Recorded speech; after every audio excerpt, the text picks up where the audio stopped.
Εγώ θέλω να σας ευχαριστήσω όλους. Να σας πω ότι σήμερα απλώς ξεκινάμε. Δεν έχει σημασία τι λέω εγώ. Αυτά που λέω είναι αυτά που εσείς έχετε πει. Το σημαντικό είναι να καταλάβουμε ότι αυτή η μάχη που θα δώσουμε είναι μια μάχη που θα τη δώσουμε ισότιμα. Αλλά πρέπει να ξεσηκώσουμε εκείνους που δεν ακούνε. Σήμερα δεν ακούγατε εσείς έξω. Αλλά υπάρχουν πολλοί συμπολίτες μας, Έλληνες και Ελληνίδες, που δεν έχουν πρόσβαση στο διαδίκτυο. Που βλέπουν μόνο μεγάλα κανάλια με τουρκικά σύριαλ.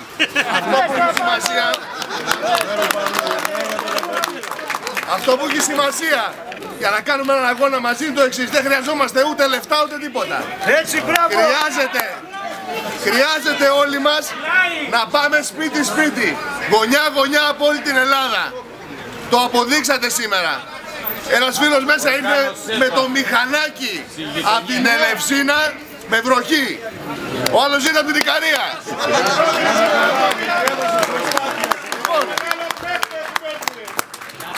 Ένα μόνο σας ζητάω. Εμείς δεν έχουμε καμιά σχέση με τα κόμματα της μεταπολίτευσης. Εμείς είμαστε ένα κίνημα πολιτών, συναποφασίζουμε μαζί. Οι υποψήφοι πρέπει να είστε εσείς. Να το καταλάβετε αυτό. Εγώ ό,τι περνάει από το χέρι μου και από την εμπειρία που έχω θα το κάνω. Αλλά εγώ δεν είμαι τίποτα άλλο από ένας ιδρυτής. Η μάχη που έχουμε να δώσουμε είναι δύσκολη. Απέναντι έχουμε να πολεμήσουμε με το σκοτάδι. Έχουμε να πολεμήσουμε με οργανωμένα συμφέροντα. Αλλά το σκοτάδι, να θυμάστε, φοβάται τον ήλιο και την Ελλάδα. Να είστε καλά. Ξεκινάμε μαζί. Πολλοί συμπολίτες μας, ως άνθρωποι συνταξιούχοι, τους έχουν τρομάξει, τους απειλούν, τους εκβιάζουν. Αυτό που έχει σημασία είναι τον αγώνα το δικό μας. Εμείς δεν το κάνουμε εκβιάζοντας. Εμείς θα κάνουμε με τα ούλια και με ζουράδες τον αγώνα. Πρέπει να χαμογελάσουν ξανά οι Έλληνες. Αυτό είναι η δύναμή μας.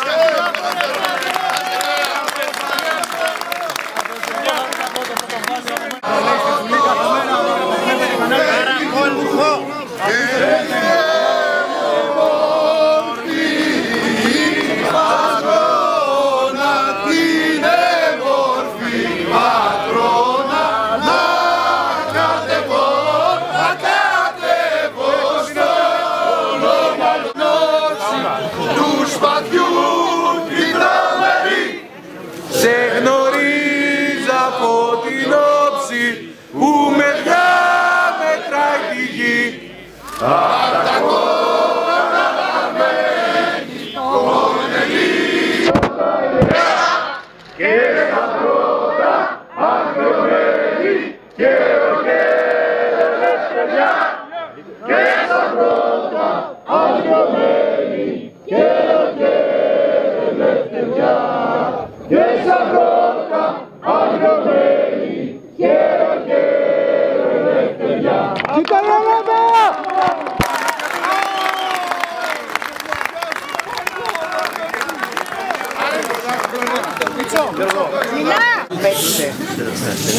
Θα θέλαμε 10 να μας υποδείξετε ως κεφαλή του χωριού 10 άτομα που είναι κομμουνιστές, γιατί εμείς κυνηγάμε τους κομμουνιστές.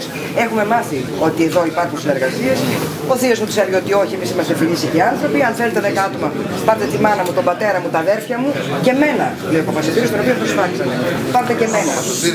Βεβαίως, και ο παπάς μαζί. Φωνάσαν τον παπά και τον πρόεδρο. Τους υπόλοιπους 3 που περισσεύουν διαλέξτε τους εσείς. Αυτά την πρώτη πριν από 1,5 μήνα, μετά ξαναπεράσαν. Εκείνη την ημέρα ήταν πολύ αγριεμένη, όπως λέει στο ντοκιμαντέρ και η κόρη του, η πρώτη μου ξαδέρφη, η κόρη του Δημάρχου, του Προέδρου. Πήγε, τους είπε, θα πάμε να κάνουμε μια βόλτα. Παίρνουμε τους ομίλους. Γιατί είχε χτυπήσει 40 από αυτούς, λέει, και είχα χάσει μόνο έναν. Λοιπόν, τους πήρανε, θα πάμε μέχρι το Νόσιο Λουκά που έχουν πληροφορίες και το Στήρι ότι δρούν παρτιζάνοι και αν όλα πάνε καλά, γυρίζουμε. Πήγαν εκεί. Σκοτώσανε τον διοικητή, ξεψύχησε που είναι το αρχαιολογικό μουσείο ακριβώς πίσω μας. Κουνιάδες οι Γερμανοί. Εκεί και είπε, εκτός από την κυρία που του έδωσε νερό, που έτυχε να είναι η κουνιάδα της γιάς μου, και όλους μας τώρα. τους υπόλοιπους, άλλες καπούτ ήταν, ήξερε ελληνικά ο διοικητής. Αυτό το είπε και στα γερμανικά. Δεν αφήσανε γάτες, σκυλιά, γαϊδούρια, ό,τι και τα ζώα δηλαδή. Και τα ζώα σκότωσαν.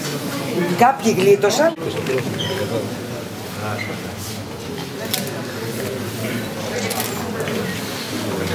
Πώς φορές θα το